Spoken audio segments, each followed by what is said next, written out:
মুখ্যমন্ত্রী মমতা বন্দ্যোপাধ্যায়ের অনুপ্রেরণায় এবং পথশ্রী রাস্তাশ্রী প্রকল্পের চতুর্থ পর্যায়ের অর্থানুকূল্যে হলদিবাড়ি ব্লকে শুরু হলো নতুন রাস্তা নির্মাণের কাজ।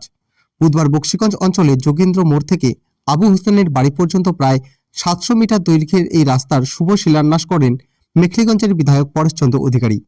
জানা গিয়েছে, এই রাস্তাটি নির্মাণে মোট 23,56,000 টাকা বরাদ্দ করা হয়েছে। আজকে শিলান্যাস নিয়ে কি বললেন বিধায়ক পরেশচন্দ্র অধিকারী, চলুন শুনে নেওয়া যাক। মুখ্যমন্ত্রী মমতা বন্দ্যোপাধ্যায় তার অনুপ্রেরণায় এই পদশ্রী রাস্তার শুভ উদ্বোধন হলো।